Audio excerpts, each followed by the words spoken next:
The Zephyrian High Command Chamber stretched across 3 football fields, its obsidian walls gleaming under the artificial light of twin suns projected from the ceiling. Admiral Kythex stood before the massive holographic display that showed the blue marble of Earth spinning slowly in space. Around him, 200 of the most brilliant military minds in the galaxy studied data streams that had taken a century to compile. Final phase authorization is requested, announced General Vorthak, his 4 arms manipulating control interfaces with practiced precision.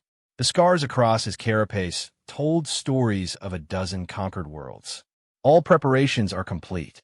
Admiral Kythex's mandibles clicked in satisfaction. 100 years. 100 years of careful observation, meticulous planning, and strategic preparation. No species in galactic history had received such thorough attention before conquest. The humans of Earth were about to discover why the Zephyrian Empire controlled 1/3 of the known galaxy. The holographic display zoomed in on Earth's major population centers.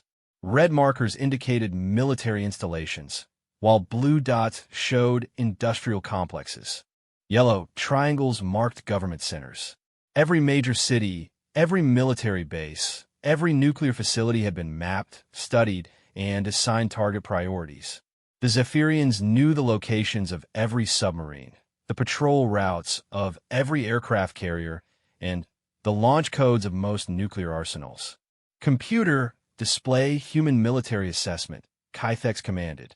Statistics flooded the air around them in glowing text. The humans possessed approximately 15,000 combat aircraft, though most were primitive by galactic standards.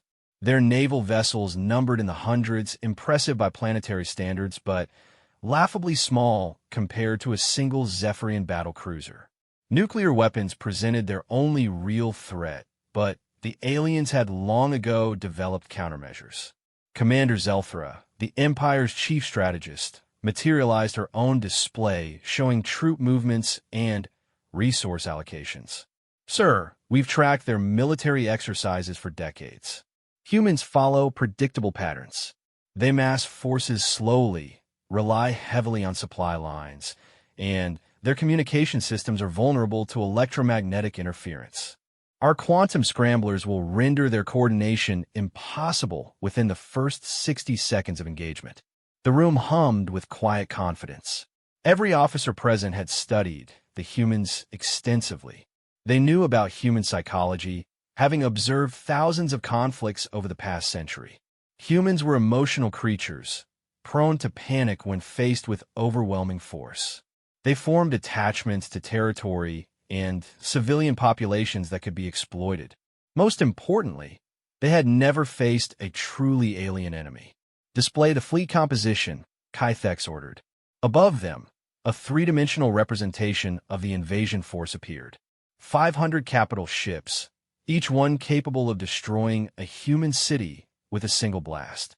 2,000 support vessels carrying ground forces, equipment, and occupation personnel. 50,000 atmospheric fighters designed specifically for operations in Earth's environment. The smallest ship in the fleet was larger than the humans' biggest aircraft carrier. General Vorthak gestured to a subset of the display showing weapon specifications. Our plasma cannons can penetrate any armor the humans possess. Energy shields will deflect their primitive projectile weapons and early-generation missiles. The electromagnetic pulse generators will disable their electronic systems across entire continents. Even their hardened military bunkers won't survive our quantum disruptors. The preparation had been extraordinary in its thoroughness. Zephyrian infiltration units had spent decades on Earth, disguised as humans through advanced biomorphic technology. They had joined human governments, military organizations, and research institutions. Every major defense contractor had at least one Zephyrian agent. Several key military leaders were actually deep cover operatives who would disable critical systems at the moment of invasion. What about their space capabilities? Asked Admiral Kythex, though he already knew the answer.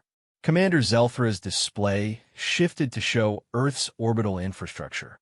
Primitive at best, sir. They have several hundred satellites, mostly for communication and reconnaissance. A few small space stations with minimal defensive capabilities. Their most advanced spacecraft barely qualify as interplanetary vessels. We could eliminate their entire space presence in under 10 minutes without slowing the main invasion. The Zephyrians had also studied human culture extensively. They understood human languages, political systems, and social structures. Detailed psychological profiles existed for every world leader, military commander, and influential civilian. The aliens knew which humans might organize resistance, and which could be turned into collaborators.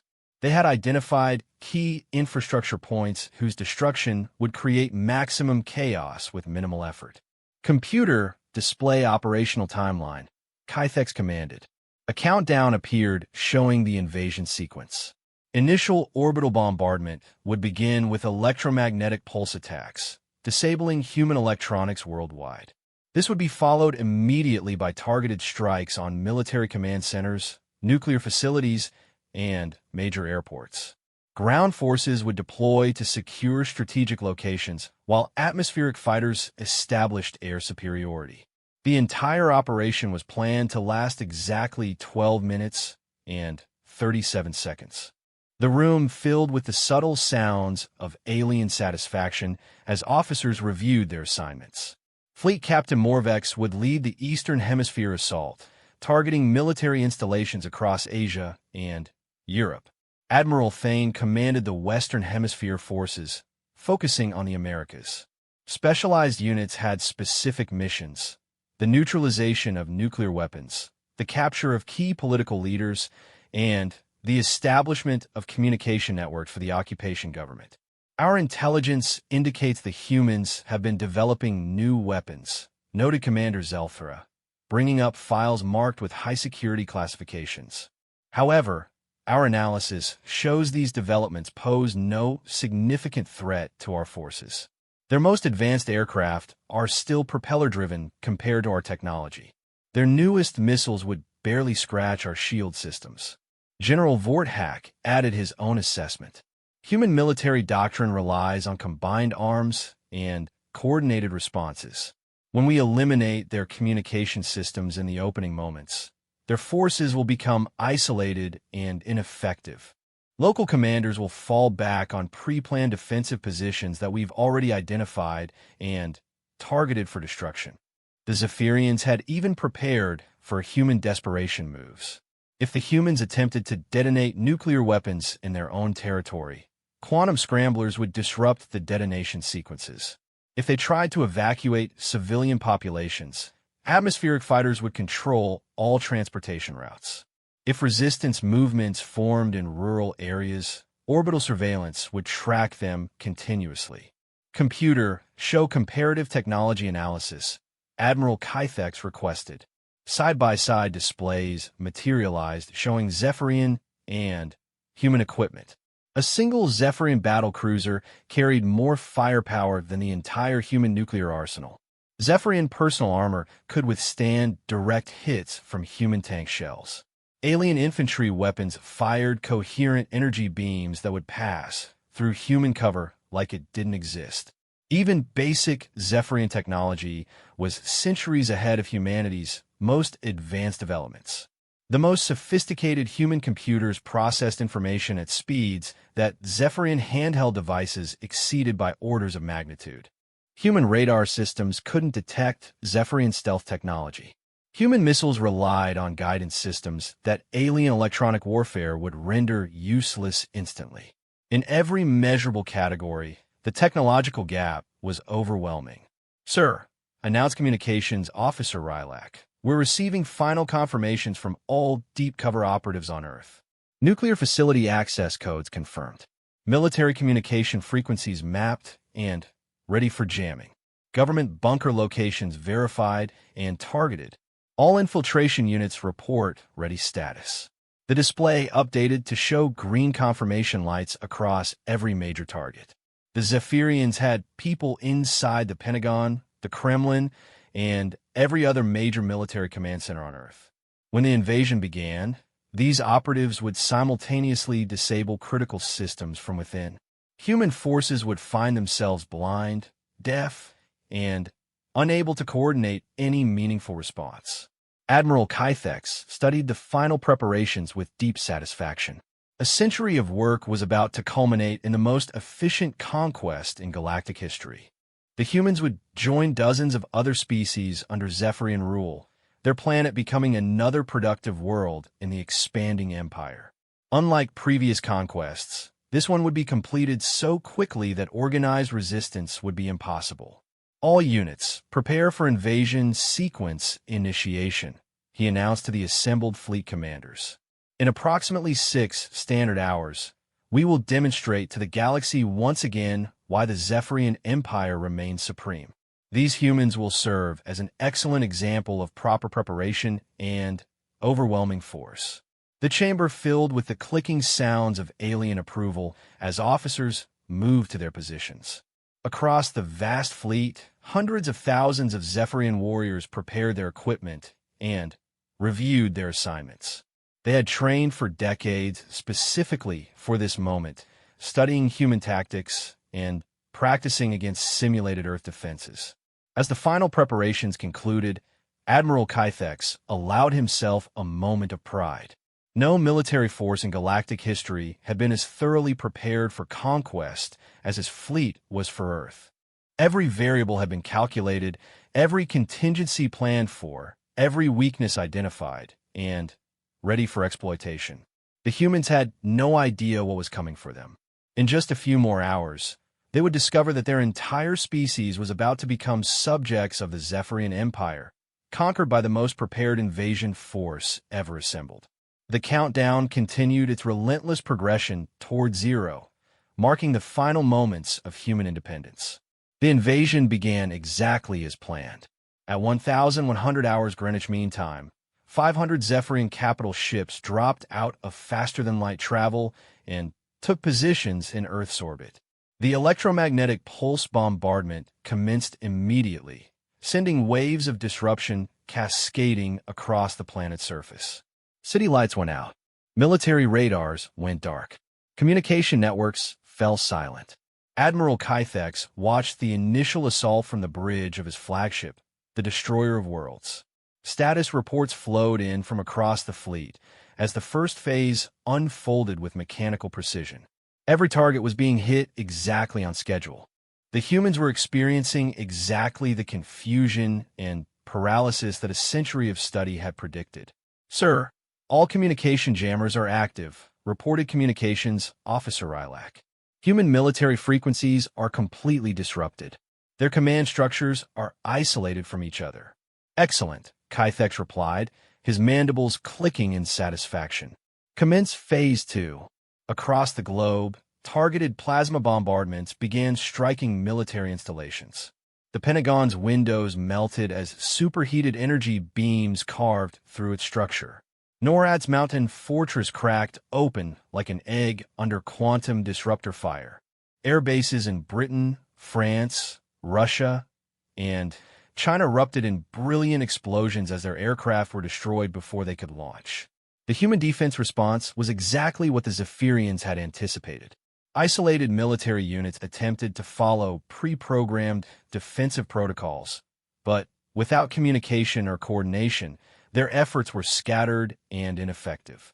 Nuclear missile silos received launch orders that never arrived. Fighter squadrons prepared for takeoff at airfields that no longer existed. Naval vessels tried to respond to threats they couldn't detect with equipment that had been disabled. "Display ground assault status," Admiral Kythex commanded. Holographic representations showed Zephyrian drop ships descending toward major population centers worldwide. Each ship carried a full battalion of alien warriors equipped with the most advanced personal combat systems in the galaxy. Their mission was simple: secure key infrastructure points and establish control centers for the occupation government. The first drop ships landed in Washington, D.C. at 1,103 hours. Zephyrian soldiers poured out, their powered armor gleaming as they advanced on government buildings. Human security forces opened fire with their primitive weapons, bullets bouncing harmlessly off energy shields that sparkled with each impact.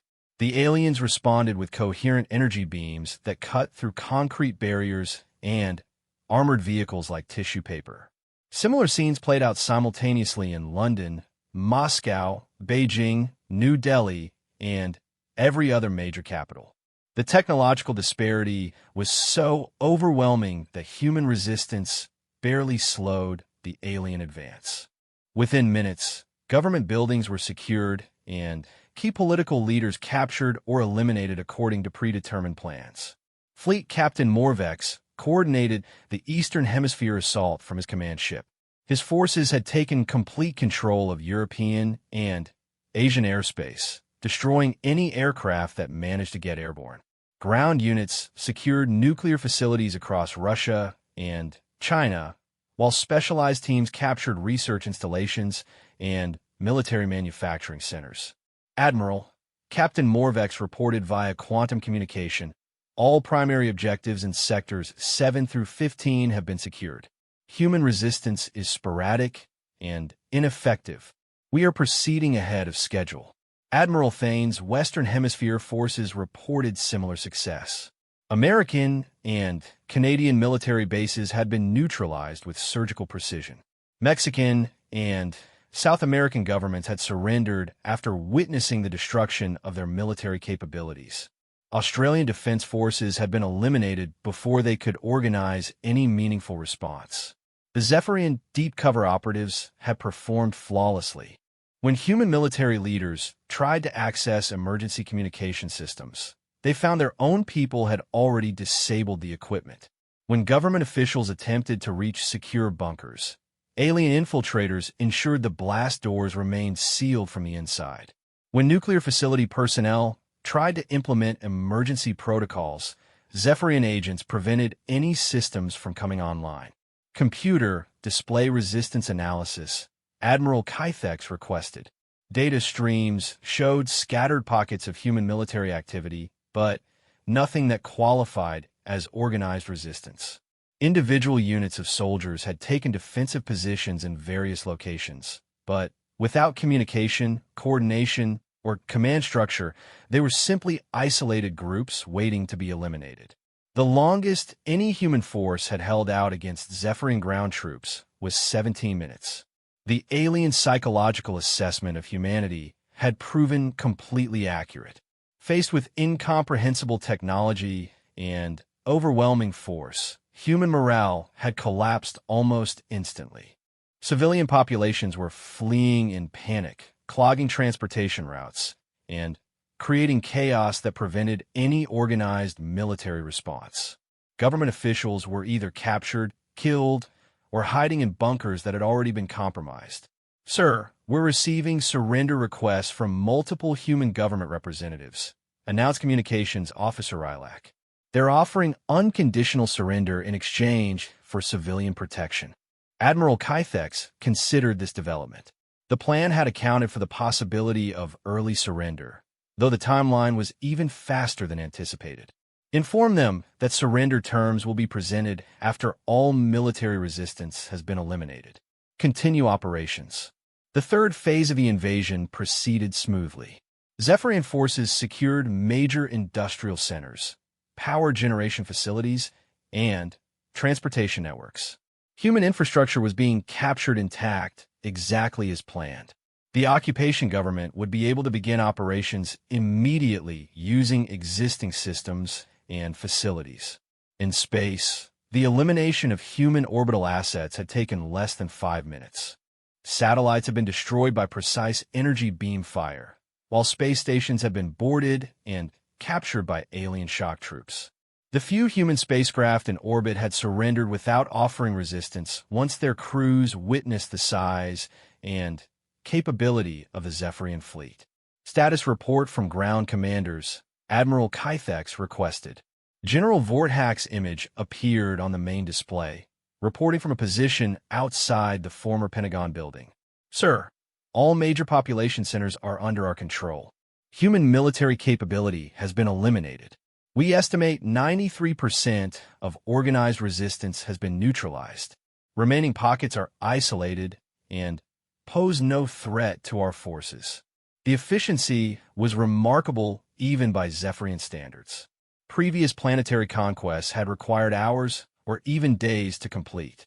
The thorough preparation and detailed intelligence had allowed them to achieve total victory in record time. Human technology and tactics had proven even more primitive than anticipated. Computer show casualty analysis, Kythex commanded. Numbers appeared showing remarkably low losses on both sides. Zephyrian casualties numbered in the dozens, mostly from equipment accidents rather than combat. Human military casualties were surprisingly light as well, since most forces had been unable to engage before being overwhelmed.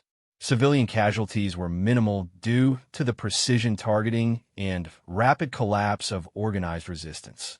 The psychological impact had been even more devastating than the physical destruction. Humans worldwide had witnessed their most advanced military forces destroyed in minutes by technology they couldn't comprehend. The speed and efficiency of the conquest had prevented the formation of any heroic resistance narratives that might inspire future rebellion. Admiral Thane's forces completed their objectives in the Western Hemisphere at 1,109 hours. Admiral, all primary and secondary targets have been secured. Human government officials in custody. Military command structure eliminated. We are ready to begin occupation phase operations. The invasion was proceeding so smoothly that Admiral Kythex began preparing for the next phase ahead of schedule. Occupation specialists were already being deployed to begin establishing the new governmental structure. Zephyrian administrators would work with selected human collaborators to maintain essential services while integrating Earth into the Imperial system. "Sir," announced Fleet Intelligence Officer Malvin, "we're detecting some unusual activity in Sector 12. A small group of humans appears to be organizing some kind of response." Admiral Kythex examined the data with mild interest. A collection of human military personnel had gathered at what appeared to be a minor research facility. Their numbers were insignificant, and they possessed no heavy weapons or advanced technology. Still, eliminating the last pockets of resistance was part of standard procedure.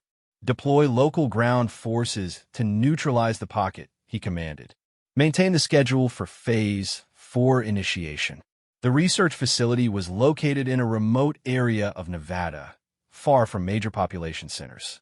Intelligence indicated it was some kind of experimental testing site, though human technology levels suggested nothing of significance could be located there. A single company of Zephyrian troops would be more than sufficient to eliminate whatever resistance had gathered. As the clock approached 1,110 hours, Admiral Kythex reviewed the invasion's progress with deep satisfaction. Every objective had been achieved ahead of schedule. Human resistance had collapsed faster than even the most optimistic projections. The conquest of Earth was proving to be the most efficient operation in Zephyrian military history. The technological superiority had been so complete that human forces had barely managed to fire their weapons before being overwhelmed.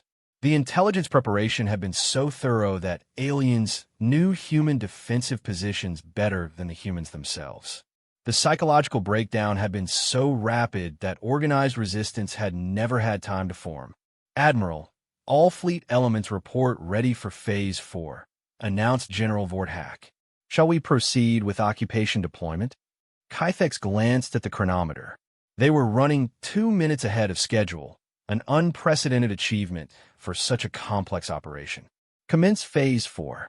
Deploy occupation forces and begin establishment of provisional government. The conquest of Earth is complete." Across the alien fleet, soldiers and administrators prepared for the transition from invasion to occupation. The hard work was finished. All that remained was the routine establishment of imperial control and the integration of humanity into the Zephyrian Empire. Another world had fallen to superior preparation and overwhelming technological advantage. The first indication something was wrong came at 1,111 hours, exactly 11 minutes into the invasion.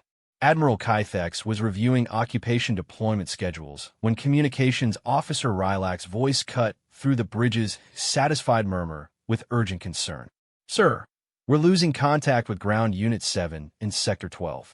Their last transmission was cut off mid-sentence. Kythex looked up from his displays, mandibles clicking in mild irritation. Equipment malfunction? Unknown, sir. Attempting to re-establish contact now. The research facility in Nevada had seemed utterly insignificant.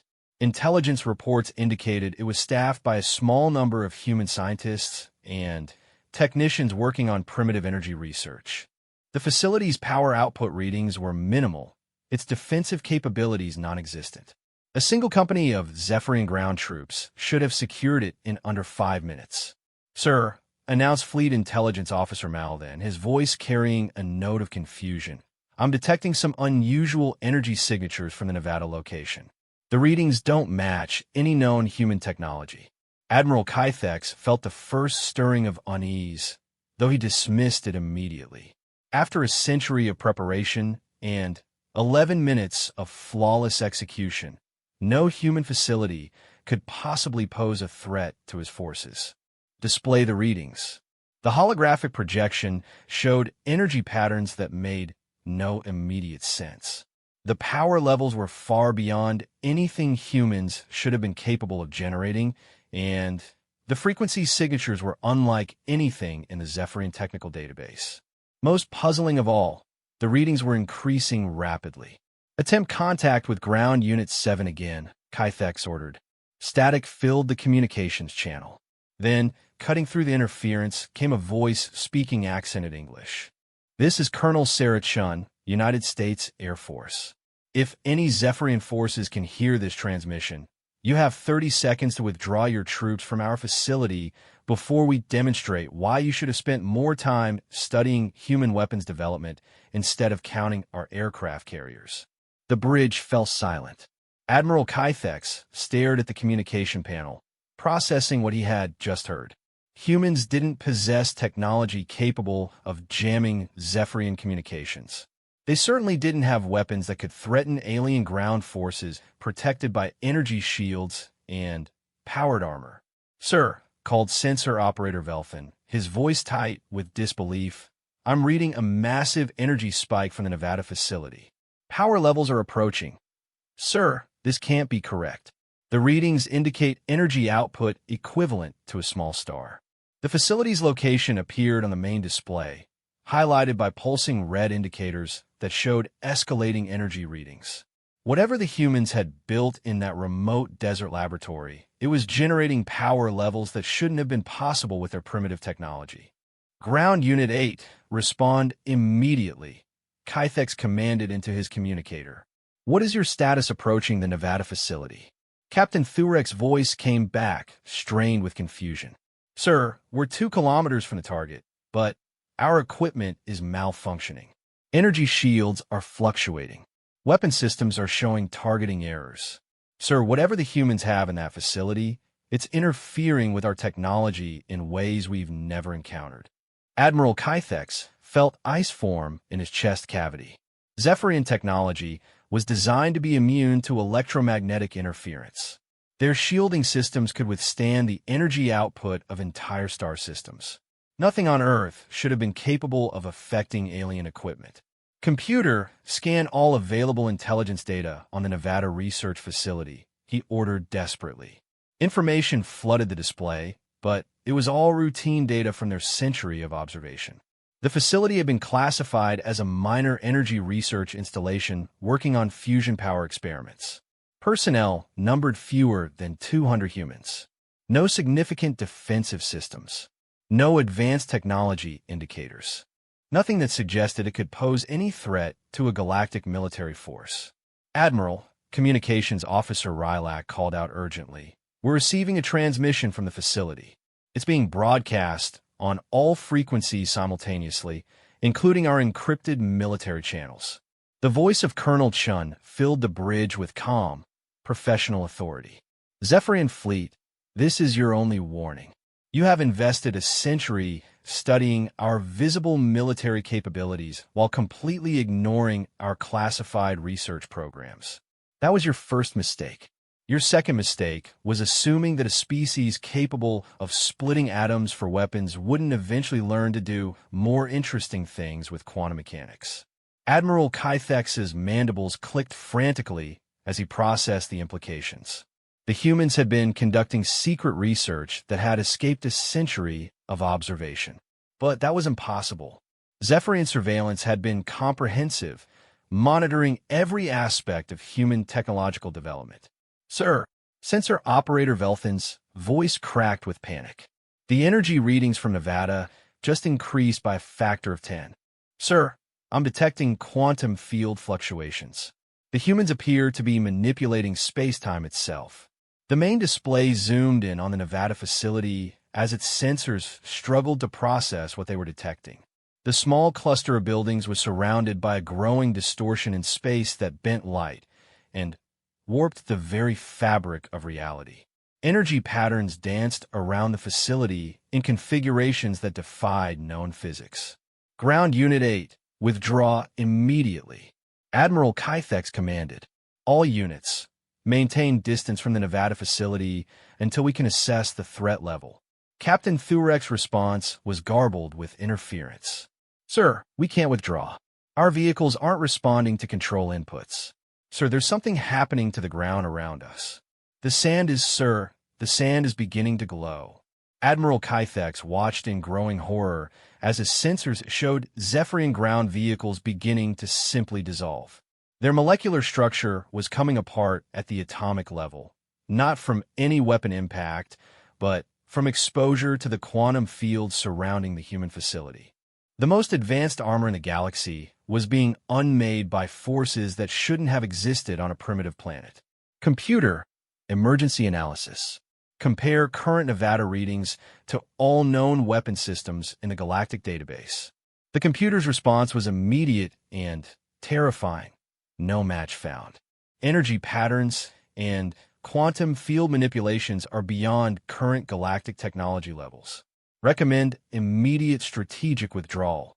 Colonel Chin's voice returned, still calm, but with an undertone of growing power. Admiral Kythex, yes, we know your name and your fleet composition. We've been listening to your communications for the past hour. Your quantum encryption is quite good, but it becomes trivial to break once you understand how to manipulate the quantum fields your signals travel through. The bridge erupted in shocked chatter as the implications sank in. The humans had been monitoring Zephyrian communications during the invasion. They had access to alien technology that was supposedly centuries beyond human capabilities. Everything the aliens thought they knew about Earth's technological level was wrong. Sir, reported Fleet Intelligence Officer Malvan, his voice shaking.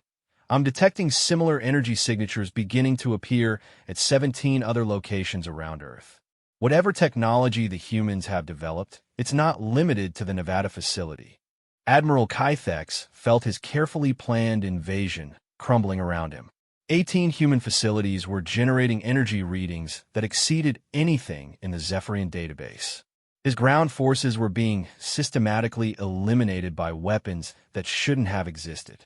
The humans had been conducting secret research that had completely escaped detection despite a century of observation. Colonel Chun, he transmitted on all frequencies, what are your terms? The human's laughter was warm and genuinely amused. Terms? Admiral, you seem to be under the impression that we're negotiating. Let me clarify the situation. Your invasion force represents a significant threat to human independence. That threat is about to be eliminated. Sensor readings spiked across the board as the Nevada facility's energy output reached levels that made the bridge crew's equipment scream warnings. The quantum field distortions around the installation had grown to encompass several square kilometers, and within that area, the fundamental laws of physics appeared to be operating under different rules. All units, emergency withdrawal. Admiral Kythex commanded. Retreat to minimum safe distance.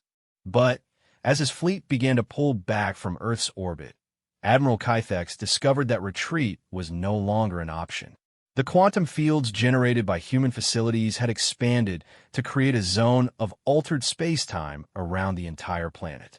His ship's faster-than-light drives were failing as the very space they needed to fold was being manipulated by forces beyond their comprehension. Sir, Sensor Operator Velthin reported with barely controlled terror. Our navigation systems are being affected. The quantum fields are creating localized space distortions. Sir, I don't think we can achieve faster-than-light travel while these fields are active. Admiral Kythex stared at the tactical display as the truth became clear. 500 capital ships, the pride of the Zephyrian Empire, were trapped in orbit around a planet whose inhabitants had just revealed technological capabilities that made their century of preparation irrelevant. The humans had allowed the invasion to proceed while preparing a demonstration of power that would end it decisively. Colonel Chin's voice returned one final time, carrying the weight of absolute authority.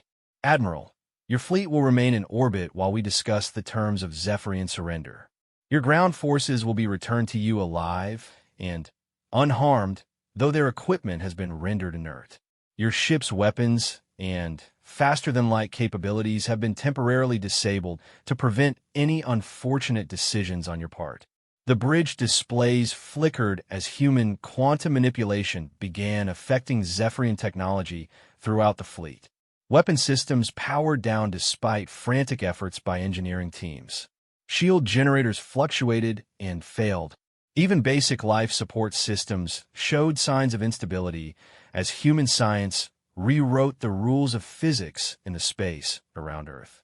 We estimate it will take approximately 12 minutes to complete the neutralization of your invasion force. Colonel Chun continued with professional courtesy. 12 minutes to demonstrate why humanity's greatest strength has always been our ability to innovate under pressure. Your century of preparation was quite impressive, Admiral. Unfortunately, you prepared for the wrong war against the wrong species. Admiral Kythex sank into his command chair as the magnitude of his failure became clear. The Zephyrian Empire had spent 100 years studying human technology, analyzing human tactics, and preparing for human responses. But they had completely failed to account for human adaptability and the species' talent for revolutionary breakthroughs when facing impossible odds. The invasion was over. The most prepared military force in galactic history had been defeated in 12 minutes by a species they had dismissed as primitive. As his fleet waited helplessly in Earth's orbit, Admiral Kythex began to understand that the galaxy was about to learn a very difficult lesson about underestimating humanity.